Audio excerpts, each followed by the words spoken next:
முதல்வர் ஐயாவுக்கு வணக்கம். என் பேர் வின்சென்ட் சுந்தரன். எங்க அப்பா கடந்த 20 ஆண்டுகளா ஈபில ஒர்க் பண்ணிட்டு இருக்காங்க. அது ஒப்பந்த தொழிலாளராக ஒர்க் பண்ணிட்டு இருக்காங்க. அவங்களுக்கு வந்து வேலை பணி நிரந்தரம் செய்யணும்னு சொல்லி போன பிப்ரவரி 6ஆம் தேதி அன்று போராட்டம் தொடங்கினாங்க. அதில் 4 நாளாக போராட்டம் பண்ணும்போது கொளத்தூர் அப்புறமேல அண்ணா அறிவாலயத்தில் வந்து உங்களை பார்க்கலாம்னு சொல்லி ட்ரை பண்ணாங்க. ஆனால் உங்களை பார்க்க முடியல ஐயா.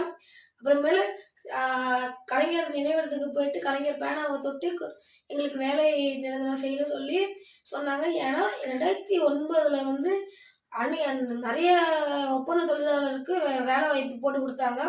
அதுல வந்து அதே மாதிரி இப்பயும் நீங்க வேலை வாய்ப்பு கொடுப்பீங்கன்னு சொல்லி எங்க அப்பா மாதிரி இருக்க தொழிலாளர்கள் எல்லாருமே போயிட்டு அங்க அண்ணன் அந்த பேனாவை தொட்டுட்டு போய் கடல்ல போய் இறங்கி சாவது துணிந்து போயிட்டாங்க. அதை போலீஸ் வந்து காப்பாத்தி விட்டாங்க. நான் அப்பயே சொன்னேன் எங்க அப்பாட்ட, டிவிக்கு ஓட்டு போடுங்கப்பா, டிஎம்கே வேணாம்ப்பா, டிவிக்கு நல்லா அவங்க ஆட்சி புரிஞ்சா நல்லா இருக்கும்பா, டிவிக்கு தான்ப்பா நல்லா கெத்து அப்படின்னு சொன்னேன்.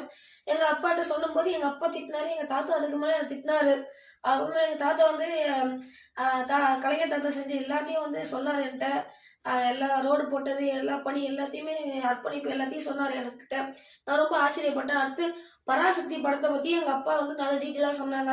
அதுல வந்து மொழி போருக்கு எதிராக திமுக வந்து எதிராக நின்றாங்க, எதிராக போராடினாங்க சொல்லி சொன்னாங்க. அது ரொம்ப ஆச்சரியமா இருந்தது. நான் ரொம்ப நம்பினேன். பட் எங்க அப்பாவுக்கும் எங்க அப்பா மாதிரி வேலை பார்க்குற அனைத்து தொழிலாளருக்குமே வேலை கொடுத்தீங்கன்னா உங்களை முழுவதுமா நம்புவோம் ஐயா. நாங்கள் டிவிக்கு பின்னாடி போகிறதா இல்லை டிஎம்கேக்கு பின்னாடி போகிறதான்னு சொல்லி நீங்கள் தான் எங்களுக்கு வழிநடத்தணும் ஐயா. நன்றி, வணக்கம்.